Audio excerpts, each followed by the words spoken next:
श्री विजय जी, मैं उनसे अनुरोध करता हूं कृपया मंच पे आए।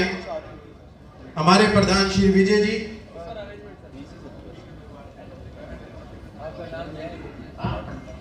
हमारे दिल्ली बीजीएस के चेयरमैन श्री संजय सुराना जी, एनकेएस हॉस्पिटल गुलाबी बाग, कृपया करके मंच पे आए।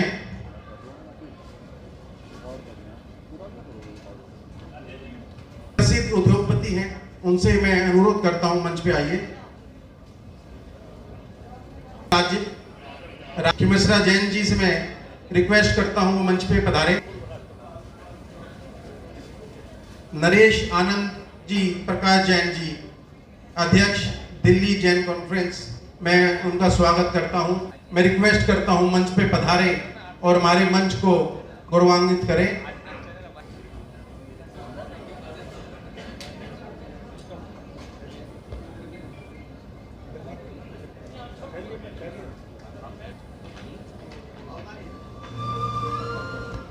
बोलो भगवान महावीर स्वामी की।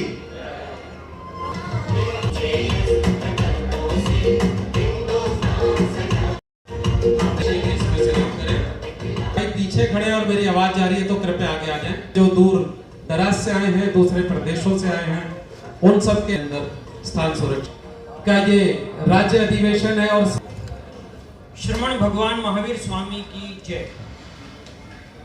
सभी महानुभावों एवं देवियों को सादर जय जिनेंद्र। मैं आज दिल्ली राज्य अध्यक्ष के रूप में बीजेएस दिल्ली प्रदेश के राज्य अधिवेशन शपथ ग्रहण समारोह में आप सभी का हार्दिक अभिनंदन स्वागत करता हूं। आज हम सब के लिए परम हर्ष का विषय है, सौभाग्य के दिन है कि आप सभी ने दूर दूर से पधार कर इस आयोजन में शामिल होकर हमारा गौरव वर्धन किया है। मैं विशेष रूप से आभार व्यक्त करता हूं माननीय श्री शांतिलाल जी मुथा का, राष्ट्रीय अध्यक्ष श्री राजेंद्र जी लुंकड़ का, हमारे राष्ट्रीय नेतृत्व का, जिन्होंने इस काम की जिम्मेदारी मेरे माध्यम से पूरी दिल्ली बीजेएस को सौंपी है। इसके लिए मैं आभार व्यक्त करता हूं। और आज इस कार्यक्रम में पधारे विशेष रूप से हमारे राष्ट्रीय अध्यक्ष श्री राजेंद्र लुंकड़ जी, राष्ट्रीय महामंत्री श्री राजकुमार जी फतावत एवं भारतीय जन संगठन की राष्ट्रीय कार्यकारिणी के सभी सदस्य, राष्ट्रीय पदाधिकारी एवं बीजेएस सभी राज्यों के अध्यक्ष एवं महामंत्री इस कार्यक्रम में विशेष रूप से पधारे हैं, इसलिए हमारा गौरव और बढ़ जाता है। हमारे श्री नरेश आनंद प्रकाश जी जो कि दिल्ली जैन महासंघ के अध्यक्ष हैं, श्री प्रमोद जी जैन वर्तमान ग्रुप, विशेष अतिथि श्री राजेश जी जैन, प्रसिद्ध समाजसेवी श्री जेबी जैन, श्री संदीप जी सुराना का विशेष स्वागत करता हूं, जिन्होंने इस आयोजन को सफल बनाने में विशेष सहयोग प्रदान किया। मेरे सहयोगी साथियों का, राष्ट्रीय पदाधिकारियों का, राष्ट्रीय कार्यकारिणी सदस्यों का, समस्त भारत से पधारे राज्यों के अध्यक्षों महामंत्रियों का भी स्वागत अभिनंदन करता हूं। इस कार्यक्रम को सफल बनाने हेतु समस्त दिल्ली की विभिन्न जैन सभाओं संस्थाओं के पदाधिकारियों का भी इस मंच के माध्यम से स्वागत अभिनंदन करता हूं। पुनः आप सभी का स्वागत अभिनंदन।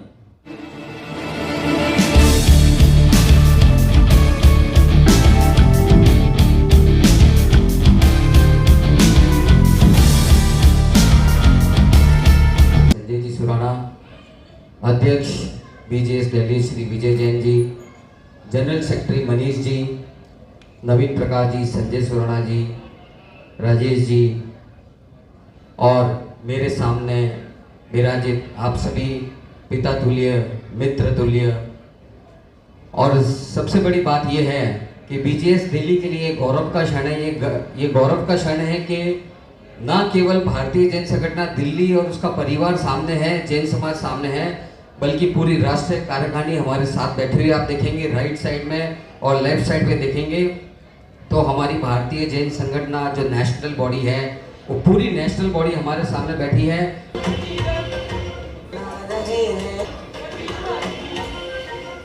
मैं निवेदन करता हूं हमारे प्रिय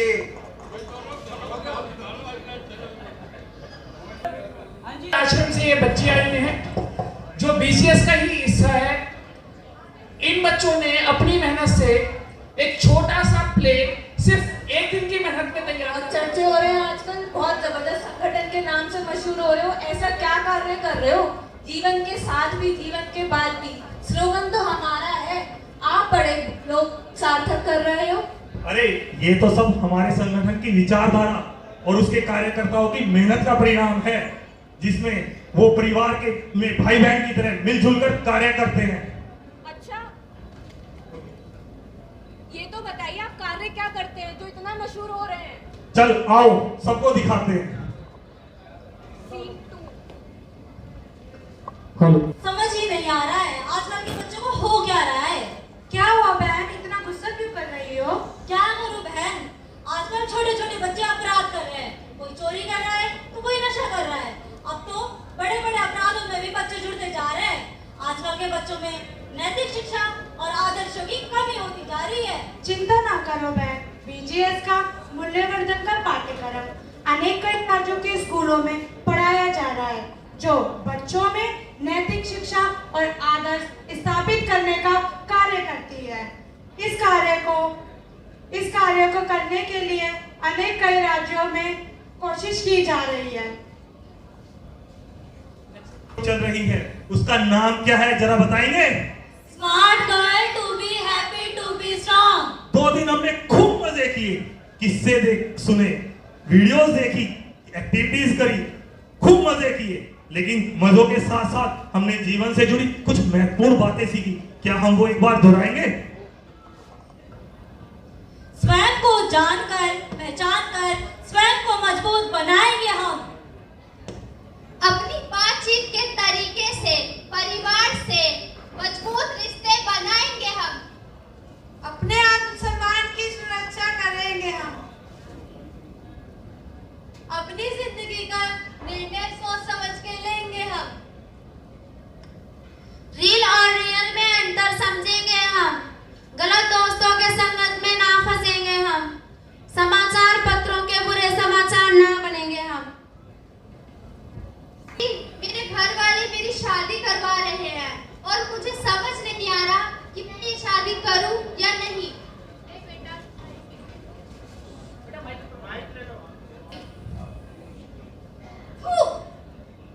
अरे भाग्यवान, जरा लालटेन लागे, काम करना है। कबीरदास जी, ये क्या उल्टी सीधी हरकतें कर रहे हैं आप?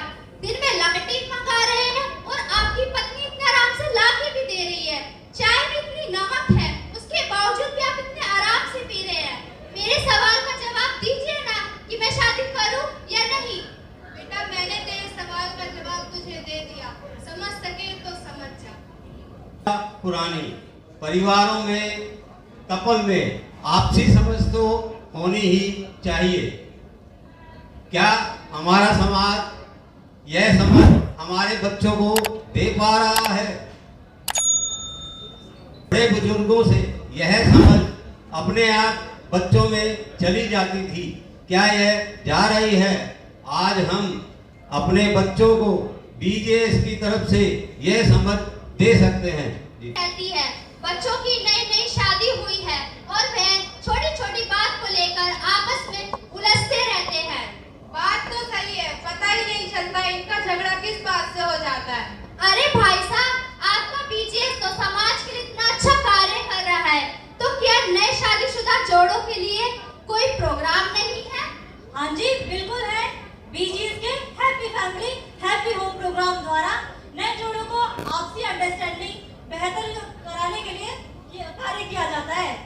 देखा आपने, प्रस्तुत सुंदर कार्यक्रम हमारी बेटियों द्वारा किया जा रहा है, जो कि स्वीट होम माइका की बेटियां हैं और स्वीट होम माइका बीजेएस के साथ मिलकर एक बहुत सुंदर ही कार्यक्रम कर रहा है। आइए जानते हैं स्वीट होम माइका के बारे में। 1996 में अविनाश जैन जी द्वारा स्थापित किया गया था। स्वीट होम में 18 साल से ऊपर की लड़कियों को आसरा दिया जाता है, जिसमें कि गवर्नमेंट अभी कोई भी कार्य नहीं कर रही है। जो भी सीसीआई के आश्रम होते हैं, जो सीडब्ल्यूसी के आश्रम होते हैं, उनकी फाइलें बंद कर देते हैं। जो बच्चे 18 साल के हो जाते हैं उन्हें सड़क पे छोड़ दिया जाता है। उन लड़कियों को हम लोग पालते हैं, उन्हें एजुकेशन देते हैं, उन्हें इंडिपेंडेंट बनाते हैं। साथ ही में जो महिलाएं अपने घर से परेशान होती हैं, डोमेस्टिक वायलेंस से पीड़ित होती है, घर से बाहर निकाल दिया, दहेज प्रताड़ना करते हैं या बेटी होने पे माँ को बच्चे के साथ निकाल देते हैं, उन महिला को हम अपने यहाँ पे रखते हैं, उनकी काउंसलिंग करते हैं। ज़रूरत पड़ने पर उनके पति, उनके ससुराल, उनके मायके वालों की काउंसलिंग करके घर रीसेटल करते हैं। अभी आपको जानकर बहुत अच्छा लगेगा कि अभी तक हमने 5000 से ज़्यादा इतने केसेस सॉल्व कर दिए, जिसमें कि लड़कियाँ अपने पति के घर जाकर आराम से रह रही है।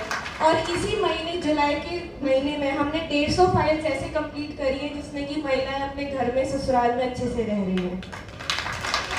रिश्ते करना होगा नहीं मुश्किल काम, अब आपको नहीं होना होगा परेशान।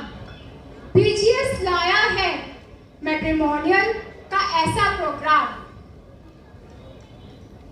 जहाँ पे हर एक बच्चा अपने लिए नए रिश्ते पाएगा, विभिन्न एक्टिविटीज के द्वारा एक दूसरे को अच्छे से समझ पाएगा। रिश्तों की महत्वपूर्ण बातें काउंसलिंग के द्वारा समझाया जाएगा। जब इतना जबरदस्त प्रोग्राम हो समाज के पास, तो बच्चा दूसरे समाज में शादी करने वाला क्यों जाएगा? अपने ही समाज में शादी करके अपनी जिंदगी खुशहाल बनाएगा, खुशहाल बनाएगा, खुशहाल बनाएगा।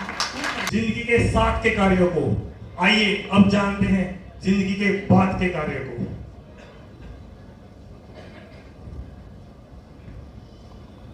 और सुरेश जी क्या हालचाल है? और आप सुनाओ जी क्या चल रहा है? मोक्ष पथ पर चल रहे हैं। मोक्ष पथ का क्या हमें भी ले चलो फिर वहां। अरे सुरेश जी आप भी को क्या, हम तो चाहते हैं ये सब भी जो अपने 5 मिनट का समय देकर और सामने वाले से 5 मिनट का समय लेकर खुद तो मोक्ष पथ पर चले ही और सामने वाले को भी मोक्ष पथ पर लेकर जाए। मिट्टी का शरीर है, मिट्टी से मिल जाना है। जीते जीना सही, मरते हुए कुछ कर जाना है। शरीर से जब प्राण निकल जाएं तो नामो निशान मिटते देर नहीं लगती, परंतु साधारण मृत्यु को महोत्सव की तरह मनाने का एक बेहद आसान रास्ता भी है। बीजेएस भारतीय जन संगठन द्वारा मोक्ष पथ नामक प्रोजेक्ट सफलतापूर्वक चलाया जा रहा है, जो अंगदान, जीवन दान जैसे पवित्र कार्य से संबंधित है। जीवन के इस अंतिम सफर में जिंदगी को महकाना है, जाती हुई जिंदगी से किसी जरूरतमंद को जिंदगी देकर जाना है। आज मैं आपको सरल शब्दों में बताना चाहूंगा कि अंगदान किसे कहते हैं, यह कितनी तरह का होता है और इसको करने की सही प्रक्रिया क्या है। अंगदान को हम 3 भागों में बांटकर सरलता से समझ सकते हैं: नेत्रदान, देहदान, अंगदान। किसी जरूरतमंद व्यक्ति को शरीर के अंगों को दान में देना ही अंगदान कहलाता है। नेत्रदान, आंखें जो संसार का सबसे खूबसूरत उपहार है, उसके होने की खुशी या ना होने का गम एक नेत्रहीन व्यक्ति ही समझ सकता है।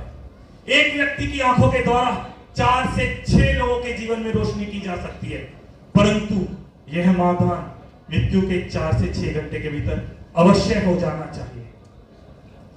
शांत शरीर, थमी सांसें, शांत शरीर, थमी सांसें, सब खत्म पर जिंदा है 2 आंखें। अगर तुम चाहो तो ये लो सदा सदा जलती रहेगी, जग में जगमगाने को तुम हो कहीं ये है सांस दिलाने को। फिर देहदान, देहदान द्वारा मेडिकल कॉलेज और अनुसंधान केंद्रों में कुशल चिकित्सक तैयार होते हैं जो समाज सेवा में योगदान देते हैं। नेत्रदान और देहदान सामान्य और असामान्य दोनों प्रकार की मृत्यु में संभव है, किंतु अंगदान केवल ब्रेन डेड और कार्डियक अटैक की स्थिति में ही संभव है। ब्रेन डेड यानी जब इंसान दिमागी रूप से काम करना बंद कर देता है, परंतु उसके शरीर के कुछ अंग कुछ समय, कुछ घंटे या कुछ दिन के लिए वेंटिलेटर आदि की सहायता से काम कर रहे होते हैं, तब उनके अंगों का दान किया जा सकता है। एक व्यक्ति के अंगों के द्वारा 8 लोगों ही नहीं 8 परिवारों को नवजीवन दिया जा सकता है। गंभीर बीमारियों HIV, कैंसर आदि स्थिति में हमें अंगदान से बचना चाहिए। एक सामान्य दान जो 2 व्यक्तियों के जीवन में अटूट और असामान्य परिवर्तन ले आए, जीवन के प्रति आभार प्रकट करने का इससे बेहतर तरीका और क्या हो सकता है।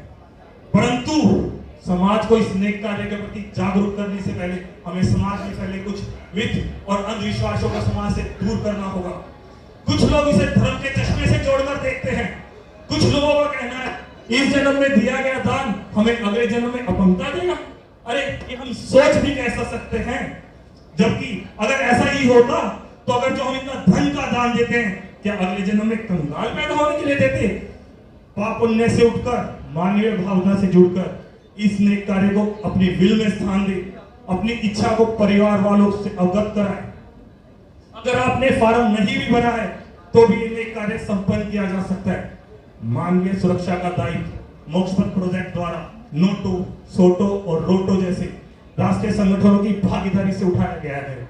नोटो NGO और अस्पतालों को अंगदान की सही प्रक्रिया के बारे में जानकारी देती है, सरकार को आवश्यक कानूनी सलाह देती है, अंगों की इलीगल खरीद फरोख्त को रोकती है और जैसा आपने सुना होगा ग्रीन कॉरिडोर का निर्माण भी नोटों के द्वारा ही किया जाता है। भले ही यह संवैधानिक नियम नहीं है, परंतु आओ आज इसे हम एक सामाजिक परंपरा बनाए, ज्यादा से ज्यादा लोगों को जोड़े और जागरूक करें। और मोक्ष पथ की राह इतनी मुश्किल नहीं है दोस्तों, बड़ी आसान है। कहीं भी हम मिलते हैं 5 मिनट का समय, जितना मैंने भी बताया इतना ही बताने की जरूरत पड़ती है। किटी पार्टी, योगा क्लासेस, जब भी जहां भी हमारी गेट टुगेदर हो और जैसा सुरेश जी ने मेरे हाल पूछा भाई 5 मिनट है क्या, तभी हम इस नेक कार्य की जानकारी मोक्ष पथ की राह उसको बता सकते हैं। बोलिए महावीर भगवान की जय। क्या बिन अंगों, क्या बिन आंखों का कोई दर्द समझता है, क्या बिन अंगों के ये जीवन चलता है, क्या बिन आंखों का कोई दर्द समझता है, क्या बिन अंगों के ये जीवन चलता है। क्यों होती है ये अनहोनी ना जान सके हम, कैसे जिएंगे वो जिन्होंने खो दिए अंग। कर लो अब प्रण फर्ज हमारा, दान देह का सबसे प्यारा ये संकल्प हमारा। कर दो नेत्र दान, कर दो ये देह दान, जाते जाते दे दो किसी को तो जीवन दान। कर दो नेत्र दान, कर दो ये देह दान, जाते जाते दे दो किसी को तो जीवन दान। कुमार जी फतावत, राष्ट्रीय महामंत्री BGS इंडिया। तीर्थंकर परंपरा को नमन। दिल्ली प्रदेश की नवगठित कार्य समिति का शपथ ग्रहण समारोह और राज्य का अधिवेशन के इस अवसर पर मंच पर उपस्थित परम आदरणीय राष्ट्रीय अध्यक्ष श्रीमान राजेंद्र जी लोमकड़ एवं सम्मानित अतिथिगण,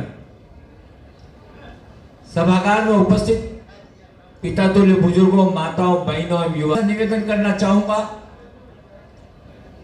कि भारतीय जैन संगठन सभी पंथों, संप्रदाय, दिगंबर, श्वेतांबर आदि से ऊपर उठकर जैन समाज का एक ऐसा सशक्त संगठन है जो समाज को नई दिशा और नई क्रांति देने में बहुत कुछ सफल हुआ है। आज समय की आवश्यकता है कि जैन समाज एक हो, नेक हो और सकारात्मक रूप से सोचते हुए समाज को आगे बढ़ाने के लिए अपना कदम बढ़ाएं।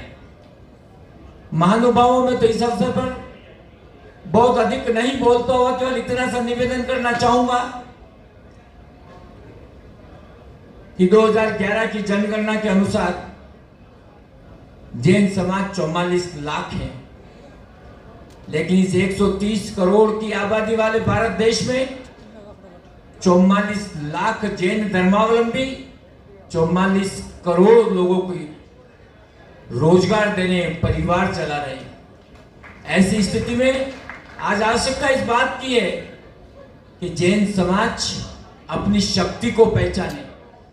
तत्र विराजित त्रिदंत परमात्मा शिवेंद्र स्वामी भगवान की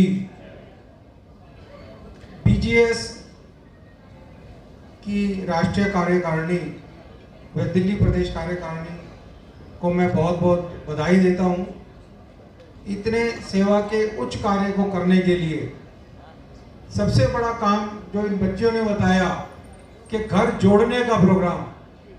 आज शादी तो सब करते हैं, पर शादी क्यों कर रहे हो ये किसी को नहीं पता। अगर हर बच्चे से ये पूछ लिया जाए कि तुम शादी क्यों करना चाहते हो, तो शायद आगे की समस्या का निदान हो जाएगा। कबीर की बात शायद वो पूरी तरीके से बच्ची समझा नहीं पाई। कबीर के बाद जब एक व्यक्ति किया कि भाई मैं शादी करूं या ना करूं, तो कबीर ने अपनी पत्नी को बोला कि जाओ, दिन का समय था कि लालटेन ले आओ और अतिथि आए हैं, इनके लिए चाय बना के ले आओ। वो व्यक्ति बड़ा चुपचाप बैठा हुआ था। पत्नी लालटेन जला के ले आई और कबीर के पास रख दी, और जब चाय पीने के लिए उस मेहमान ने कप उठाया तो उसको नमक का स्वाद आया और उसने देखा कबीर पूरी तरीके से उस चाय को पी रहे थे बिना कुछ कहे। तो उन्होंने पूछा, इतनी नमक वाली चाय तुम कैसे पी रहे हो? उसने कहा, अब आप समझ जाओ, और आपकी पत्नी दिन में लालटेन जला के ले आई, क्या वो इतनी मूर्ख है? बोले यही बात है कि अगर आपकी पत्नी बिना कहे, बिना सवाल किए आपकी आज्ञा का पालन कर ले, तो ऐसी पत्नी होना चाहिए और ऐसा पति होना चाहिए कि वो बिना शक्कर की नमक वाली चाय को भी चुपचाप ग्रहण कर ले। आपने मोक्ष पद यानी कि भगवान महावीर का जो मोक्ष पाने का एक मार्ग सेवा है, उसको तो आपने अपना ही लिया है, लेकिन भगवान महावीर के भेद विज्ञान को भी आपने यहाँ पे सफल कर दिया है। स्वामी के चरण कमलों में कोटि से वंदन। दिल्ली की आज इस सम्मानित सभा में उपस्थित सभी स्वजनों को मेरा सादर प्रणाम, श्रद्धापूर्वक नमन। पूरे देश भर से भारतीय जैन संगठन की इस विचारधारा के साथ में संपूर्ण रूप से समर्पित पूरे देश भर से आई हुई हमारी भारतीय जैन संगठन की टीम। साथियों, आज बड़ा सौभाग्य है, राष्ट्रीय कार्य समिति की बैठक 2 दिन की दिल्ली में आयोजित, और उसी आयोजन के बीच में आदरणीय संजय जी जैन साहब, आदरणीय विजय जी और मनीष जी की टीम का शपथ ग्रहण समारोह का कार्यक्रम आप सब लोगों की उपस्थिति में। साथियों, भारतीय जैन संगठन एक ऐसी विचारधारा का नाम है, एक ऐसे विश्वास का नाम है, एक ऐसे संकल्प का नाम है, जैन समाज के एक ऐसे व्यक्ति जिसका जीवन अभावग्रस्त अवस्था में गुजरा। देखिए, सारे लोगों ने कई बार जैन समाज we are proud to be Jain का उद्घोष व्हाट्सएप के माध्यम से सुना होगा, देखा होगा, फॉरवर्ड किया होगा, लेकिन आज मैं आप लोगों को एक ऐसे विश्वास के साथ मुलाकात कराना चाहता हूं। अभावग्रस्त अवस्था में रहते हुए समाज के लिए एक ऐसे संकल्प की शुरुआत करना। अभी हमने नजफगढ़ की इन बालिकाओं को देखा। मेरे समक्ष 1985 के पहले का भारतीय जैन संगठन के उस दृश्य की परिकल्पना मेरे सामने शुरुआत हुई। किस तरीके से एक व्यक्ति के मन में यदि विश्वास पैदा होता है और वो विश्वास यदि निश्चल प्रवृत्ति के साथ में निकलता है, निस्वार्थ भाव के साथ में निकलता है, तो 38 साल तक की ये जर्नी कंप्लीट होती है। आशीर्वाद देने पधारे हैं, जोधपुर से ही है और हमारे बहुत प्रिय हैं, और राजेंद्र जी भाई साहब के तो छोटे बड़े भाई हैं। एक बार जोरदार तालियों के साथ। अपनी भावनाओं को संयम में रखूँगा और बस इसी बात के साथ में कि जैन समाज से मुझे लगातार जब से मैंने अपने करियर IAS में ज्वाइन किया है बहुत ही कोऑपरेशन और स्नेह मिला है। कडलूर जिले में चिदम्बरम में 2003 में मैंने ज्वाइन किया था और 4 में सुनामी आया, तो उस समय से ही समाज ने जिस तरह से आगे आके, दुनिया में बहुत धनाढ्य लोग हैं, बहुत वर्ग हैं जो शायद हमसे भी ज़्यादा होंगे, लेकिन अगर कोई ऐसा वर्ग है जो कमाता है लेकिन उसके साथ में अच्छे कार्य के लिए खर्च करने की क्षमता रखता है तो वो जैन समाज है।